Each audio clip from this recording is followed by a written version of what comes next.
Well, good afternoon, everybody, and welcome to this event. My name is Stephen Evans, and I'm the Chief Executive of the Learning and Work Institute. So today we're talking about local jobs and skills recoveries and about how we can level up opportunity across the country, what needs to happen, what we mean by it, and also the role of local and national government. We've got a fabulous panel who are going to give their views on some of this, and also please do ask questions or make comments or give ideas via the Q&A as well. We will bring as many of those through as we can. And for those of you on social media, please do tweet along using the hashtag #LWLocalWorks. We've got a great panel whose task is to try and be as engaging, as incendiary as the Prime Minister's former Chief Advisor is currently in a parallel evidence session in Parliament. So match that if you can. But before we get on to that panel discussion, I was just going to run through a little bit about the context. And so levelling up is the sort of the Prime Minister's watchword or watch phrase, I suppose, for how we change opportunity across the country. It's a kind of phrase that I'm sure we'll get a bit more detail on later this year with the Levelling Up white paper, but it'd be good to talk through today about what we actually mean by this and what role jobs and skills recovery plays in that, because levelling up isn't just about the labour market, it's not just about the economy. So we can talk a little bit about that. But I wanted to set that labour market context before we get on to that. So I've limited myself to just 3 slides. You will be grateful, I'm sure, to know. So if we can go on to the first slide, please. So I'm really focusing on the impact of the pandemic here, but I'll talk a little bit about starting points behind that. So this chart shows what's happened to employment by age group since before the pandemic. And it shows a picture which I'm sure lots of you will be really familiar with, in that young people have clearly been hardest hit by the economic effects of the pandemic. So the grey line there, that is employment for 16 to 24-year-olds, far and away the biggest fall compared to other age groups. And you also see young people more likely to be furloughed. And again, different impacts across the country that I'll come on to in a second for young people. That said, so the 50+ age group here also sees sharper falls than some other age groups. And we know that for that age group, previous employment programmes have worked less well to help them get back to work. So it's not just about the magnitude of falls in employment, it's about the starting point, and it's also about how successful we might be in recovering from that picture. So, you know, we could have shown this chart for lots of other different demographic groups as well, but this is quite a familiar one, I think, and a really important one. So if we're talking about jobs and skills recovery, it's got to be about those young people, but also about those aged 50+, who have had smaller falls but still significant, and for whom previous employment programmes have worked less well. So that's the kind of group point. If we then move on to a geography point on the next slide. So this chart shows what's happened to the proportion of people claiming unemployment related benefits in combined and mayoral authorities and different countries across the UK. So the orange dots are the claimant count rate this time last year, and then the blue dots are the current claimant count rate. So unsurprisingly, everything goes up. Would have gone up a lot more were it not for the furlough scheme, which has successfully protected millions of jobs. But you can really see what a mixed picture this is. So some areas having much larger rises and other areas having better starting points. And it really shows quite how much that employment picture varied before the pandemic across the country, but also varies significantly now. I mean, look, for example, at the West Midlands, which I'm sure we will come on to in the course of the discussion, one of the higher claimant count rates before the pandemic, and certainly the highest now, very sharp, one of the sharpest rises. But look to at London, you know, levelling up is often something that's described about perhaps the north of England, but actually there's plenty of very, very deprived areas within London. And look what's happened to the claimant count rate. one of the lower rates before the pandemic. This is on average. Of course, there's lots of variation within London. And then this huge rise, the biggest rise of all of those areas on this chart. Again, sort of related to London's economy, really, as you would expect, I suppose. So declining tourism, declining people commuting in because you've got more professionals able to work from home, equals fewer jobs in retail and hospitality, equals this rise in the claimant count. So a kind of really mixed bag for each of those areas. And then my last chart, if we move on to the next slide, please. So this is a map that shows, if you're wondering why England and Wales seem to have gone a funny shape here, this is because each hexagon on this map represents an equal number of people. So basically, because London has a lot of people within it, London kind of bulges out a little bit compared to its geographic area. So that's what's happening here. Each hexagon represents an equal number of people. And it's a bit of a complicated map, but there's only really a couple of things you need to know about it.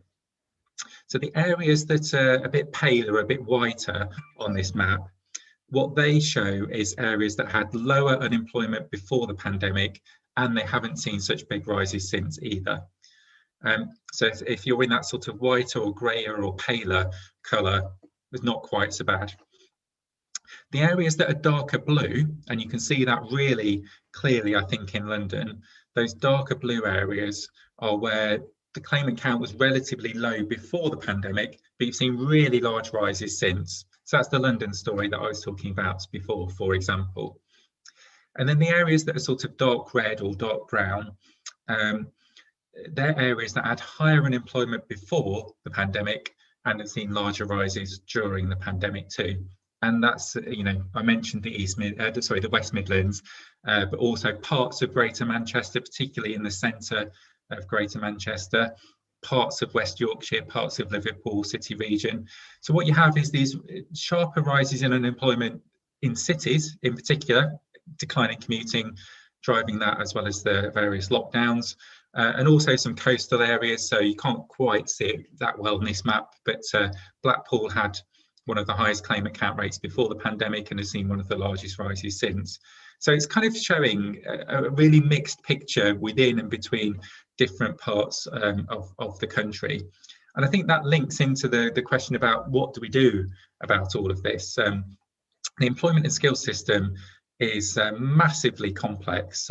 If you name 3 letters in combination, it probably is currently an agency or policy, or has been or will be shortly. So it's a very complex system. A lot of it is relatively centrally driven compared to other countries.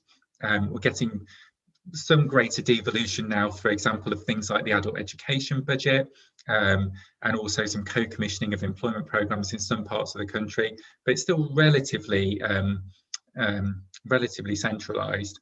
So I think one of the big questions for me is, what does an employment and skills recovery look like, and what does the ultimate goal of levelling up look like? And I think it's about the labour market, but it's about more than that, and it's about how you put it together with regeneration and control, people having control of their local area too.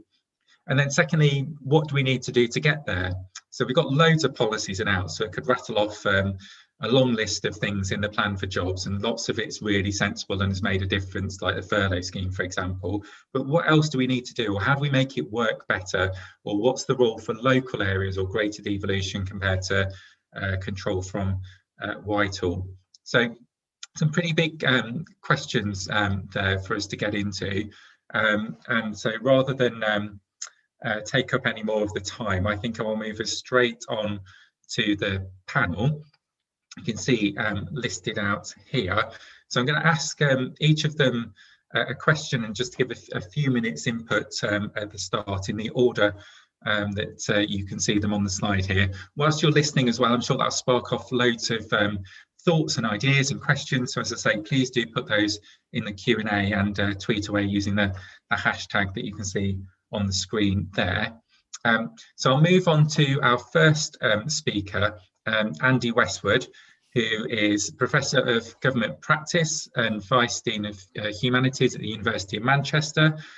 Also works at Public First, and he's done lots of work around this sort of issue and comparing with the US as well. That'd be good to get into, and a range of illustrious current and future and previous job titles here, working on these issues in a range of ways across the years. So a lot of expertise and a track record of looking at these sorts of issues. So Andy, I'll pass over to you, and I guess I'm kind of interested in what you think levelling up looks like, and some of the sort of questions or challenges about how we get there and what we need to do. Thanks, Stephen, and thanks for asking me to kind of join you and talk about these things. It's good. It's good to be a part of a discussion like this, even if it feels like a familiar one that we've been having for a long time. I mean, I think starting with the levelling up challenge, you've set it out pretty well over just those 3 slides. Both where we started from, but also the particular impact that COVID has had and is having and is likely to have over the immediate period. So that's kind of one aspect of it. But I'd kind of like to sort of try and sort of think about levelling up in a broader sense as well, because in many ways levelling up is both economic and political. So it is both kind of thinking about systems, employment and skills, and tackling unemployment and building kind of productivity in places that have suffered from kind of low levels for a very long time. But alongside that kind of systemic thinking, what are the long-term things that you have to do in those places? Levelling up is also, of course, very symbolic. It's going to rely on individual headline investments or ideas. And I think when we get to the Levelling Up white paper, we'll see a mixture of those systemic and symbolic interventions. And we'll also see a mixture of what we might call the economic response, but also kind of, more diving into the political nature of levelling up. And I think we sort of fail to really appreciate what it's about if we only concentrate on one of those things. It becomes too easy to sort of misunderstand it deliberately, or to kind of criticize it, if you like. I mean, I'm happy to criticize it, but I think we need to start from a place that acknowledges that it's trying to do all of those things. And kind of thinking about the sort of economic systemic stuff. Of course, this is deep and long-term regional and local inequality, as you've suggested. It's widening. I think but it's important to stress that kind of regional and local, because there's lots of differences, as you've already said, within city regions, and particularly within those mayoral city regions that you've listed. So we can think about it in lots of ways, but I like to think of us as having essentially both a city and a town problem. It's a false kind of perception to think that it's one versus the other. We still have a very, very significant pre-COVID long-term problem where our larger cities tend to underperform not just the UK average, but the performance of most sort of second-tier cities in Europe and North America. And the gaps, the levelling up gaps, if you like, are within those cities, but they're also between those cities and outlying towns and communities. So the gap between London and the South East and Greater Manchester is a big one, and we've had it for a long time, and it still needs addressing. But the gaps within Manchester, within the local authority of Manchester, but also between the richer parts of the city region and places like Oldham and Rochdale are as big again. So, from an economic perspective, levelling up has to kind of take some look at how do you rebuild those places over a long period of time. And, what are the kinds of long-term investments that will allow you to do that? And obviously the skills system kind of has to be part of that. So you take Greater Manchester, the richest borough in Greater Manchester, arguably Trafford, has over 50% of people qualified at level 4+. Oldham has around about 28%. Oldham has 3 times the proportion of people without any formal qualification that Trafford has. So whatever specific policies we introduce in those places, you've got to do something about those general levels as well. and you've got to do that over a long period of time. So I think that's incredibly important, and obviously that speaks to both your lifelong learning challenge, your over 50s challenge, but also to that kind of that flow of young people into the labour market or not, which is kind of increasingly the case at the moment. So I think kind of there are lots of lots of big challenges there, and I think kind of going back to some of the sort of symbolic stuff, we need to be honest about the nature and the size of that levelling up challenge. And while sort of some of the symbolic stuff will probably come before some of those long-term results, we need to know that we need to accept that they're connected, and that you have to think of these things as a sort of as a whole, rather than kind of fixing this high street isn't going to fix the long-term skill levels in a kind of in an underperforming area with X and Y problems. So I think kind of lots of issues there, but I'll stop for now so that others can get a look in and try and answer some of those same questions.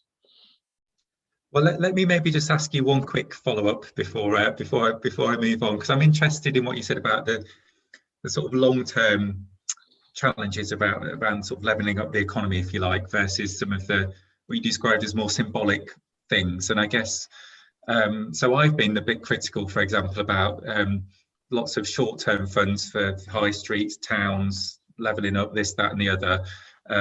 Whereas actually the kind of economic levelling up is probably going to, we've been trying to do it for 50 years, right, at least. It's going to take a long time, and you can't do it with lots of short-term funds. But actually, I think what you're saying, and I think I reflected on something your colleagues at Public First kind of wrote based on, I think, polling or focus groups with people, is actually that stuff matters and is linked to the sort of bigger challenge. You can't just say, oh, we're going to sort out the economy and it'll be all right in 50 years' time. There's more to life than GVA. So I just wonder if you just maybe tease that out a little bit more as well in terms of thinking about that. Yeah, so I definitely think they're linked, and I think people's perception of the place that they're in comes from a kind of combination of those things. And as you rightly say, we're going to, if your offer at the ballot box is we're going to improve the economy in 30 years' time, then don't expect to win that many elections in the intervening period. There's a sense of kind of how do you get from where we are to where you want to be. And there's a great piece, somebody who sums these issues up far better than I, Andres Rodriguez Pose at the LSE, where he wrote a fantastic paper called "The Revenge of Places That Don't Matter." So I would recommend it for obvious reasons, but the particular thing in it that I wanted to highlight is that he says trajectory matters. So we like, of course, I think that investing in R&D, investing in FE, investing in HE is going to make a long-term difference to not just to Greater Manchester as a whole, but to kind of communities and towns and places within it. But I also know that kind of to get people convinced that there's a trajectory in place that people care about, people in government care about, how that place is going to develop. Some of the kind of smaller, more symbolic things, investing in the high street, kind of retaining social infrastructure, building social capital, which you can do over a shorter timeline, often is the enabler of that longer term stuff. But, think about it together. And I think, you end up with not just a better package at the ballot box, but a better plan overall. Great, thanks, Andy. Lots for us to dig into there as we get into the discussion as well. And I'll introduce our next speaker now. So we have Eleanor Magrini, who's a senior analyst at the Centre for Cities, and I know you've done lots of analytical work about some of the skills and employment gaps between different areas, but also lots of looking at things like footfall data and longer term trends, and I guess you're the Centre for Cities, but also how cities link into local economies as well. So I'm interested from your perspective, what does this levelling up challenge look like, and have we got the right bits of the jigsaw in place? Yes, thanks, Stephen, and thanks for having us with you today. I think I very much echo what you said in your introductions, that there are quite a lot of challenges coming out because of the pandemics and compounding some of the challenges that were there already. And I suppose from our perspective, the key to the how can all places recover quickly is certainly that we need a tailored approach that actually responds to the different challenges that all these different places are facing. While you were mentioning at the beginning, for example, London and the West Midlands, clearly we know that the challenges of these two places are quite different. What we've seen so far during the pandemic is that London has been one of the places hardest hit. And as you were saying, this is closely related to the nature of the economy. It's kind of like the cost of having a strong economy has been for London to see such a large rise in the number of people claiming benefits, because more people in professional jobs means more people able to work from home, and that has had a knock-on effect on the people that work in the city centre that couldn't benefit anymore from all these office workers. And we've seen this last summer with the footfall data. Despite the economy reopened and despite government restrictions were partially lifted, the city centre of London was still quite empty because the office workers weren't coming back. So clearly in a place like London, the challenge and how to address it in terms of recovery is mostly about trying to get these workers back. And this will partially, at least depending on how often workers will come back in the future and what that will look like in the future, will partially restart the economy. But for a place like the West Midlands, like Birmingham, the challenge is more than that. The challenge was pre-existing. The West Midlands had already, as you said, one of the largest increases in claimant count. And it's been one of the places also hard hit by the pandemic. So to level up there is not just about helping the place bounce back to where it was before the pandemic, because that was a place of weakness. And what we need to do is compound measures that can help this place level up with measures that help it recover in the short term. And the two things are not mutually exclusive. When we think about how places can recover from the pandemic, some of the measures, for example, around employment and skills, are not just helpful in the short term to help people recover from COVID. They can plant the seed for stronger economies in the future and to level up over time. But I suppose one of the things that also needs to be mentioned is that while employment and skill support can help, definitely helps people to improve their performance and their opportunities, in places like Birmingham, employment and skill support only is not the answer, it can't be the answer. And then therefore we need to think about wider policy options that the government has, for example, around job creation. If you are a place that had high unemployment before the pandemic, probably you had fewer job opportunities available there, which won't be tackled by simply investing in employment and skills. You need to find ways to attract high-skilled businesses, create productivities in these areas. And then alongside these more direct job creation measures, I think there's also important to create more of a sense of power at the local level, so more devolutions to make sure that people can have this tailored approach in which the local government can drive the changes based on the challenges it faces. And so the local elections now have been a good start. We've seen some changes in how the powers are distributed. And now with the white paper on levelling up, hopefully we will see more on local government organizations that might help play out in helping places leveling up. And then lastly, one of the things I was thinking while you were talking, Stephen, is that on one end, we have these places like London that were doing really well. They've been hard hit because of just how their economy works. And on the other end, we have places that had leveling up and COVID. But there's also a third group of places, for example, Slough or Luton or Crawley. These were places that were relatively fine before the pandemic, relatively strong economy. But because the international travel industry in particular, their core economy has been affected by the pandemic, they're now struggling in a similar way than some places in the north are. And for these places, the answer is not just that of again, employment and skills. But if this international travel industry won't come back in the same way as it was before COVID, these are places that need to reinvent their economy. 1 in 5 jobs in Crawley is related to Gatwick Airport. On average in the UK, 1% of all jobs are related to the aviation industry. Clearly, there is a problem in these places that needs to be also addressed, despite their strong economic performance with which they start with. Great, thank you. I think that's, I mean, lots of really interesting stuff there. And that last point, I think, is really important because, you know, it's to an extent the pandemic may have pressed fast forward on some of the trends that perhaps were there before. You know, if we're going to go to net zero, then perhaps we need to be flying around a little bit less. But at the same time, I think everyone's trying to jet off to Portugal at the moment, aren't they? Because it's on the green list, so people actually want a holiday. So maybe we'll kind of go back to how we were. I mean, I guess, are there any, what's your kind of take about the sort of, you know, you talked about potentially areas around those airports may need to reinvent their economy, or maybe some of that travel will bounce back.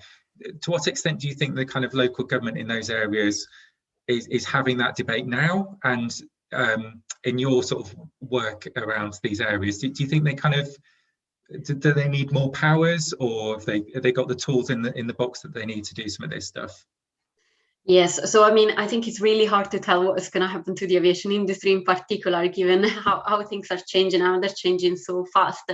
So if I were in local government right now, I would be worried about these things, but I would be concerned about acting too fast, because you might change things when there actually is no need to change. Overall, one thing that we know from studying all these cities across the country, though, is that normally places that are more reliant on one industry, be that aviation, be that manufacturing, or anything else, are more vulnerable to shocks, because their economy is less diversified, and that can play can be a real problem when that specific industry has been affected. So there is that. In terms of powers at the local level, the places that we're talking about now are not even combined authorities, so have limited powers in terms of what they can do. So there is they have left levers to change the directions of their economy. But again, even in a very decentralized, in a very centralized system, if more of the policies implemented could be tailored to different places, that could already help places like Crawley or like Slough to bounce back more quickly. Great, thank you. And we'll pick up more of this as we get through the discussion as well. But I'm going to introduce our third speaker now. So I'm really pleased that we have Kirsty Lord, the Deputy Chief Executive of the Association of Colleges. And Kirsty, so there's kind of been lots of focus on further education recently in terms of policy announcements and bills and things. And there's a question coming through in the chat about this that we'll get on. A reminder to everyone, by the way, to please put comments and questions into the Q&A, and we'll bring those forward. The Prime Minister described, I think, the lifetime skills guarantee as being rocket fuel or something. But rocket fuel is only any use if you've got a rocket and you know where you want to go. So I guess I'm kind of interested in following on from what Eleanor was saying there about, you know, skills are no good on their own. It has to go alongside job creation, employment programs, local regeneration, all those sorts of things. So I'm interested in your perspective about how we turbocharge skills improvements and how we do that in the context of some of those other changes that we need. Thanks, Stephen. And I think, you know, from our perspective, in terms of support for the white paper, there are, you know, and that's a skills for jobs white paper and the bill that's followed, there's a lot of stuff in there that's actually really quite helpful. I think reflecting on where we have been with local enterprise partnerships, we were discussing just the other day that actually of those 39 LEPs, probably all of them will have 2 or 3 of the top 5 things we could name as their skills priorities for the region, which, you know, building infrastructure, advanced manufacturing, digital skills, creative, possibly with some health and social care in there. And the approach has been so large scale that it actually isn't tailored to a local economy at all. It's tailored to a regional economy, where large large employers tend to be dictating what the skills development is, which we think is challenging when actually, you know, our market is made up of a lot of small and medium-sized enterprises. I think it's fair to say that at the moment, within the skills delivery economy, it's a very, very busy landscape. And, you know, sort of looking at technical and vocational qualifications and having some streamlining of that is welcome, but not at the expense of actually providing employers with what they need. I think for us, you know, the commitment to a lifelong learning entitlement is really exciting. And I think really welcome the recognition that standalone level 4 and standalone level 5 qualifications in technical subjects are often exactly what's needed to prime somebody's career and to move them on, rather than a full 3-year level 6 residential degree. So people can step on and off as they'd like to. I think some of the things that I'd reflect on with the current sort of landscape around skills development, and these are some of the things I think that have been compounded by COVID. The Skills for Jobs white paper talks very much about level 3 upwards.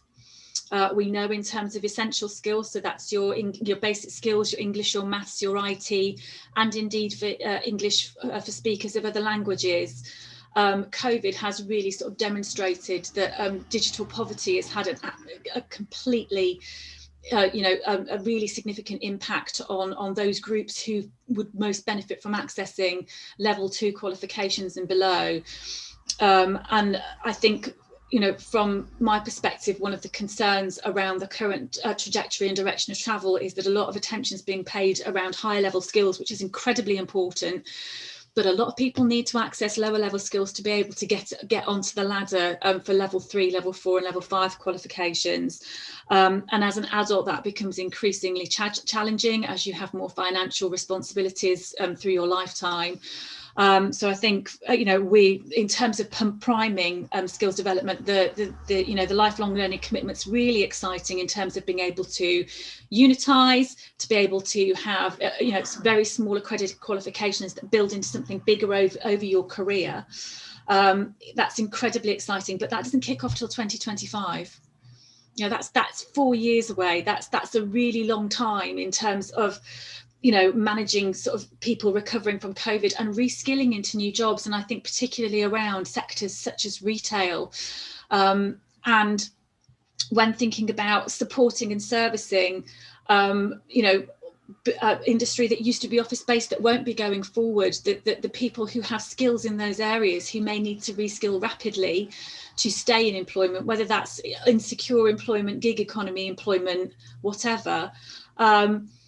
That's massively challenging for them because they have to earn a living whilst trying to reskill. So there are some real challenges there, I think. And I think we would also reflect on the fact that having, being funded for your first full level 3 and not if you've already got a qualification at level 3 or above, that's incredibly challenging again for somebody who wants to reskill, post-COVID. If you've got a level 3 qualification in retail and you want to reskill, currently you're not necessarily funded for that. In some instances you may be, but not in others. So it's a confusing landscape. And I think I'm just going to circle back to sort of points around the conditions to make this happen. We can talk about lower level skills, we can talk about level 3 and above, and actually level 4, level 5 being really valuable to the economy. But there are 2 big variables in this that we have to think about. The first is our employees and therefore potential students for the sector, and whether they understand the pathways that are available to them to actually change career or to progress within their own career. And therefore, information, advice and guidance and support becomes absolutely critical and crucial. And that can't just happen at the point of reference when you've lost your job. That has to be something that's ongoing in your life and your career. And the second one, which I think is a really interesting one, and I don't have an answer to it, but we talk about increasing productivity. We are a nation that's largely made up in terms of industry around small and medium enterprises. And quite a lot of those are just perfectly happy with the productivity they've got, thank you very much. So what do we do to incentivise SMEs to think about their own productivity, to inspire them to do their own research, to do their own product development, and then increase their productivity to help with the economy as well? So those are two massive variables that I don't have the answers to, but I think are huge challenges. Well, that's disappointing. I thought you were going to give us the answers there. We've got 25 minutes to try and find them. Thanks, Kirsty. I think there's kind of lots within that. I agree completely about we've got 9 million adults, for example, across England with low literacy or numeracy, but the number of English and maths classes has fallen 40% in 5 years. This is a hidden crisis. So level 3 is great, but we need retraining and we need lower level learning as well. I will come back after I've brought in just our final speaker. I will come back to a question that's come through around some of the sort of local planning and how further education and skills integrates with local areas as well. But I'm going to save that question. I'm going to try not to answer it myself as well, give it views about all these things. But first, I'm going to bring in our final speaker. I'm really pleased to have Councillor Abby Brown with us, who is the leader of Stoke-on-Trent Council. And held that post since May 2019, and also I think the chairperson of the council's housing company as well. So Abby, I'm kind of interested about how all of this looks from your perspective and some of the work that you're doing in Stoke to try and level up, to coin that phrase again, people's employment and skills, but other opportunities and control over their local places too. Well, thank you first of all for inviting me to join the panel today. I think some really interesting contributions, and I was desperately listening to Andy, but my eye line was drawn to the demonised poster of Tony Blair he had over his left shoulder and the face mask of Boris Johnson over his right.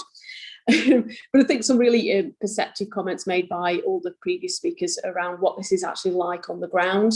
I think, probably from a kind of strategic point of view, and, I will address the elephant in the room. I am a Tory leader of a left behind place that needs levelling up, and this is my government who's doing it. And clearly I would like whatever cash the government wishes to send to me. But from my point of view as a leader, there is an element of frustration that once again I'm back in a beauty contest, when actually I would just really like, and often it's a beauty contest for a prize that I'm not even sure that I want sometimes. And what I would actually like is for the government to have a conversation with me about what I think my city needs, as opposed to them telling me that I need to enter a contest for something that maybe I don't need. Which, clearly at the moment we've come through a pandemic where almost every member of our staff has worked from home at some point. We still have a significant number of staff who are working from home. It's had an impact on our finances as an organisation, and clearly we also carry a number of issues for our city economically and also socially moving forward. And yet again, I'm having to ask my officers to spend huge amounts of time filling in paperwork after having spent 10 years of reducing the number of staff that they've got to try and win something that I probably didn't want either. So I think, there's that kind of frustration there anyway. But clearly, at the end of the day, you play the game that you are required to do. So, for my city, I think one of the tax we've chosen, which kind of I almost preceded levelling up in a way, is a feeling that I'd had for some time that actually we wanted our own plan. So it doesn't clearly prevent the government from telling me I need to have a plan around something else, but we came up with our own plan that we launched earlier this year, the Stoke-on-Trent prospectus, that was pulled together myself and my 3 MPs, talking about the things that we felt were important. There's 4 pillars within that, and you won't be surprised to hear that one of them is around education and skills. Stoke-on-Trent is a brilliant city. We're the home of many nationally renowned companies, Michelin, Wedgwood, Bet365 are based here. We do have some really excellent employers, and the reason that they tend to come here and stay here is because we have a loyal, hard-working workforce. But what we don't have often is very highly skilled people. So for us, achieving what we've heard from Kirsty around the right level of qualification is really important, but also raising the aspiration of people that feel that they can have a good job doing good things, which leads to so much more, doesn't it? I've recently become the chair of our health and wellbeing board, and we talk about people needing a home, a job, and a friend. So I think there is actually more to, there's so much more connected to education and skills that leads on to other things that make people feel fulfilled and valuable members of society as a part of that.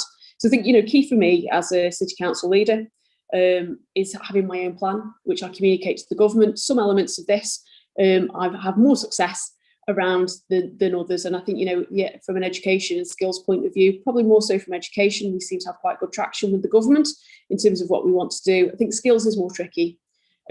One of my other hats is I'm vice chairman of the City Regions Board at the LGA. And obviously the LGA has a strong narrative and has done for a number of years now around work local and how we devolve those powers to have influence over skills to a local level. And again, previously mentioned, there is more opportunity around that at the moment. But ultimately, until we have the ability to influence that, it's still something that, although we try our best to influence, and there are levers there to do so, not necessarily something that we always have a good grip on. And I think, one of the things that I would highlight where as a city we've made some progress, but it's still challenging is, my city is known for the ceramics industry. However, that's less than 20% of our economy. Now, as a place, we have lots of other great things that we do here: advanced manufacturing, engineering, professional services, health and social care. And we do work locally with those sectors around how we do that. But until we have actual influence over the skills agenda, it's quite difficult sometimes to really embed that. We've had some success around local colleges, upskilling to meet our district heat network that we've got going in at the moment. But actually, we're keen to make a big step change around where we go with our young people, and it's challenging at the best of times.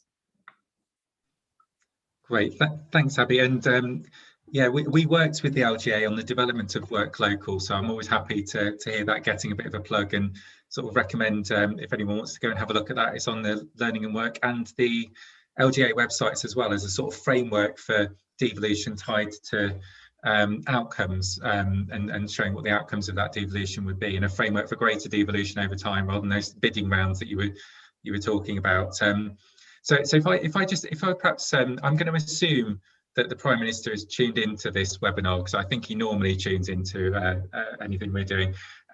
So if you had him in the room now, you talked about that sort of plan that you'd drawn up with your local MPs as well, and then what would be your sort of top one or two asks of him? What would be helpful in terms of you getting that traction, whether it's over skills or job creation or whatever it happens to be? What would make the most difference for you? I think it genuinely is around that conversation. So we describe our plan as the litmus test for the government, because if it's not somewhere like Stoke-on-Trent that needs levelling up, then exactly where in the UK is it that needs more help or a different kind of help? But then also that recognition and that ability to communicate in that way with respective government departments. So I've been the leader since 2019, but I was the deputy leader prior to that. I feel I've got a relatively good relationship with ministers and with government, but there are certain departments that are much more tricky to get in the door of than others. I'm not sure if that's, well, I don't really know why. So I guess I would say to the Prime Minister, it's about recognising that hopefully he would agree. I think he probably would. I know my area better than he does. And along with my MPs, we've got a cohesive plan to deliver that. As leader of the council, clearly I have the tools to do that. But what I really need is government in its entirety, not just in elements, but it's in its entirety to understand that I've got that plan and where they fit in to help me deliver. And clearly, there'll be some bits that they might not agree on, but it's quite tricky sometimes to even get to the point of having the conversation with some departments. So I think that would be my ask of the Prime Minister. Let's have a conversation. Great, thank you. We may offline name check to see if we've got the same list of departments that I think would be on that list. But I won't put you on the spot here. I think so. Lots and lots for us to get our heads around there, and lots of questions coming through in the Q&A that I'm trying to keep a tab on as well. So please do keep putting those in.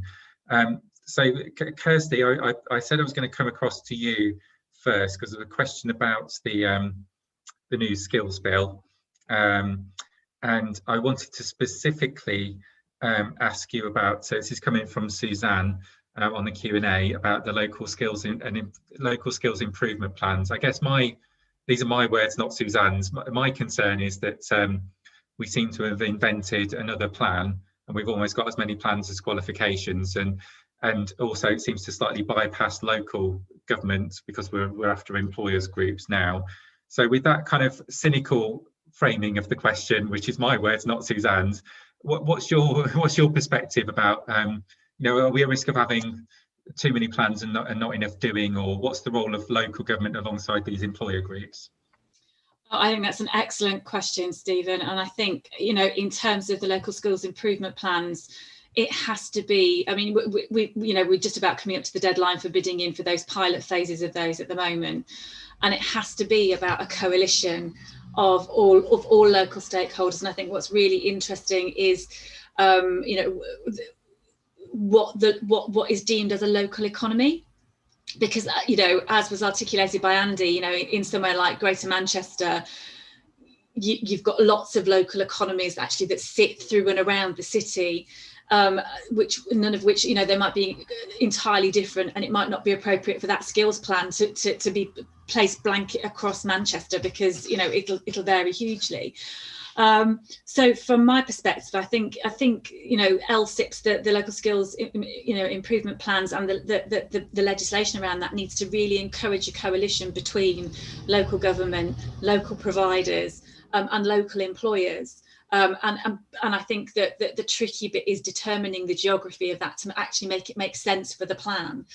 The other thing, I mean, you alluded to the fact there are as many plans as there are qualifications. I think the other thing that would be incredibly helpful as part of this jigsaw of addressing local skills is, let's think about what skills need to be developed, and do we necessarily need a funded qualification that goes alongside that, or can we be more fleet of foot around, there's a skills gap here, how do we fill it, what are we developing bespoke to deliver that, and how is that funded, whether that's from the employer, whether that's from local government, whether that's from a central pot of money somewhere. I think these are some of the questions that need really sort of pinning down, and from my perspective, I think the pilot phase is a place to explore that somewhat, but actually we continue to kind of have those conversations in around providing the flexibilities to truly make these work, and to work differently to every other plan that we've had in the past.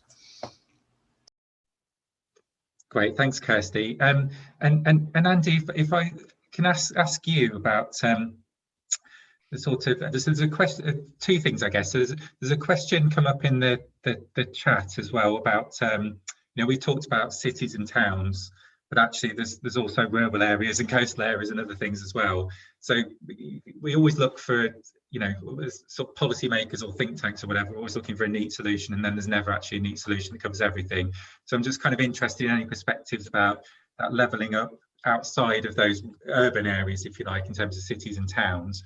And then also linked to that, or following on from that, I think I'm right, you can correct me if I'm wrong, I think you've been doing some work around the kind of the Rust Belt, if you like, in the US, and which is not quite the same as the sort of red wall here, but it's kind of similar sorts of issues about how you create good quality jobs, and sort of empower places. And President Biden, I think, has put a lot of weight on the sort of green investment as part of that, and wanted to do that not just for climate change, but to create good jobs. I'm just kind of interested in any analogies or lessons that you might bring across from that. Sure. Well, let me start by the kind of place part of that. Of course, there are more than just cities and towns, but let me sort of try and come back to some of the issues that Abby raised, and that Kirsty's also raised. And I think we can look for lots and lots of complex answers and programs.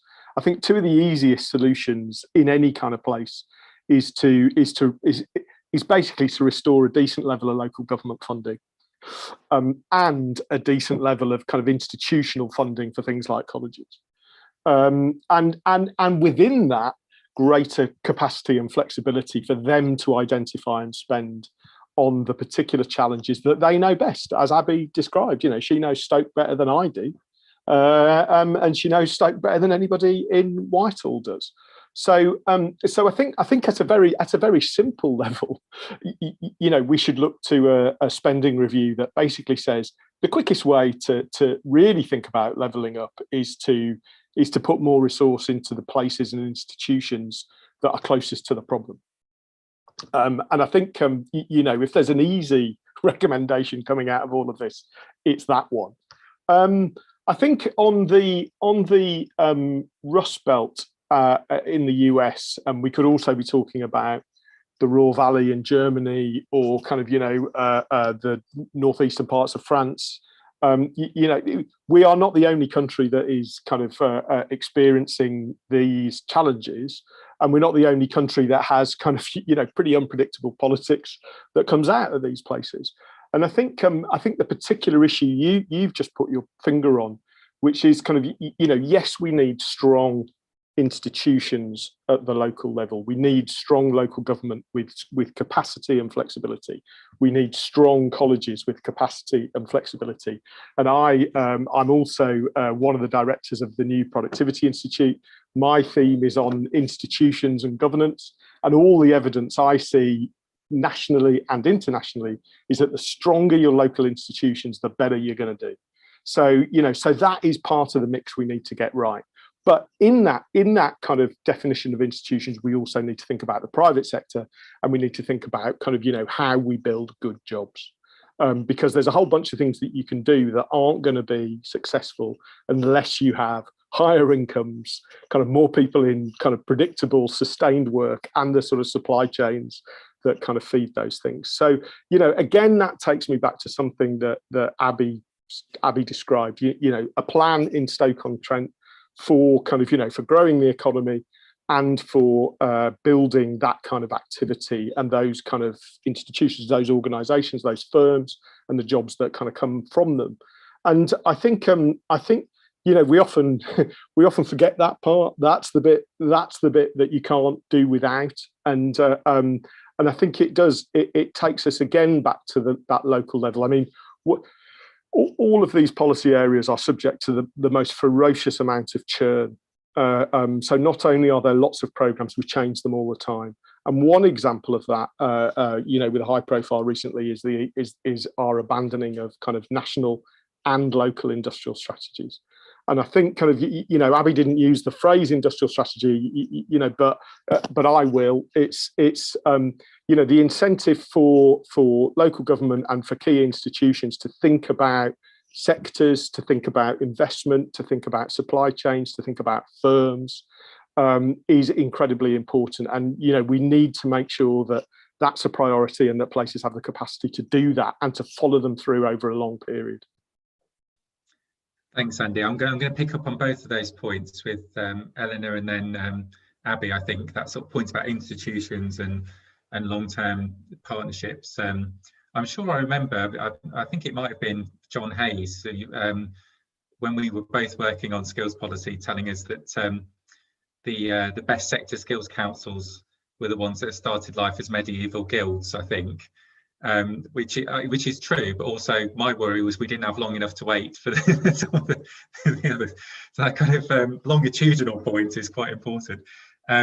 So yeah, it definitely was John Hayes. I've got the thumbs up.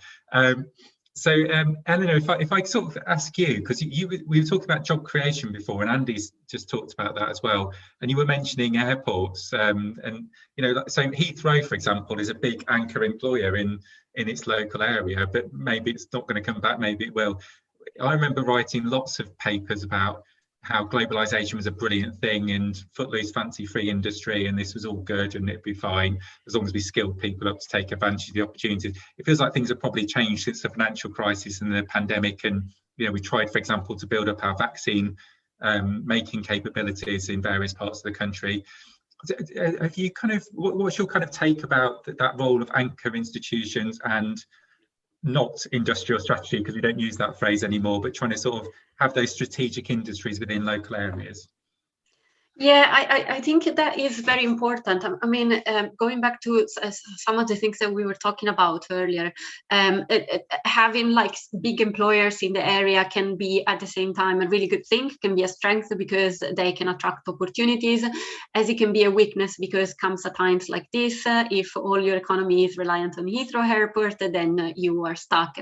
But I think that kind of also links back to what we were discussing earlier with Kirsten, transparency about the FE white paper, and especially the local skills plans, because while having employers driving these plans is great in a sense, because it's closer to their needs. If you are a local area, one of the ones that needs to level up, in particular, one of the areas that need to attract new businesses, that need to attract businesses that currently don't have a big presence in the area, that are high skill, high value, high productivity, then having only the input of the existing employers in your areas in shaping the skills demand in your area and the skills provision in your area can actually create some problems, because this vision of the place where you want to see the place be in the future cannot be represented by only the employers that are available in the area. And that's why, once again, having local stakeholders, combined authorities, local enterprise partnerships playing a role and establishing a strategy for the area, even if it's not called local industrial strategy, can play a really important role. Great, thank you. And Abby, sort of linking on from that, so Andy mentioned employers and local institutions, and we've had a couple of questions along those lines. So Howard's asked about what particular SMEs can do themselves. John's asked about the role of sort of local institutions and other stakeholders and things like that. And my experience talking to employers is that generally they kind of want to help and be involved, and they can see the value to themselves and to others, but they don't always know how they should get involved, or confused by an array of acronyms that we keep inventing all the time. And you mentioned some of the local employers that you have in Stoke. I'm kind of interested about how you work with them and how you engage with them as sort of big employers in their own right, but also important for the wider local economy. Well, I think it might have been Andy you mentioned earlier. Obviously, we are about to enter a period of discussion around LEPs. And certainly our LEP in Stoke-on-Trent and Staffordshire, I think, has taken the tactic of being proactive. If the government agenda is clear that we're going to move away from the way LEPs were, and again, you know, the game's there, so you play it. But frankly, I do believe that I'm more accountable to spend money that I'm given for infrastructure projects in my area. It's great having the input from the LEP, but frankly, if I was elected to do this, then please just let me crack on and do it. And if residents don't like it, you know what they're going to do. They're going to vote me out next time there's an election. So, you know, I think we've made a decision. I'm a director of the LEP and have been for the last 6 years, that so we're going to move in a different direction. And I think part of that is grounded on that relationship with employers. As I've named a few, clearly, you know, Michelin Retread Tires here in the city. We have a number of ceramics employers, but I also talk to colleagues in the health sector, and also in advanced materials, and again in the digital sector, which are, you know, our biggest sectors. And they talk to me about challenges with recruiting people. So, you know, a very simple thing that we're looking to do at the moment with our LEP is around aspiration and also awareness. A story I'm often told, you'll have to bear with me, but everywhere has an issue like this, is we're very nostalgic in Stoke-on-Trent about ceramics. We have these wonderful constructions, bottle kilns, that used to litter the city, and now there's only a small number left. But anyone who worked in the sector would know that they were dangerous, they killed people, they shortened your life. But if you don't work in that sector, you probably still have the impression to a degree that it is still a really dangerous industry. And actually it's not. We no longer put our ware into a big brick monolith that we then brick up and set fire to. We put them into giant household ovens, in effect. Very safe. And when I go around and I look in some of our factories, they're often automated. They have robots on site doing things. So, you know, they tell me that they really struggle. In fact, I was talking to a ceramics manufacturer a couple of weeks ago who told me that literally they struggle so much to recruit talented people who are trained to do things that literally, if they interview somebody who they think is good, they will offer them a job and they will train them, because they are so desperate for people that they are prepared to take anyone who they think that they can then train into the role, as opposed to looking for skilled staff.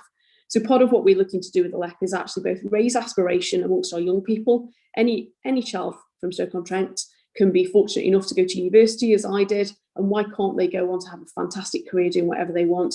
But also, are they aware of the careers that we have here in the city?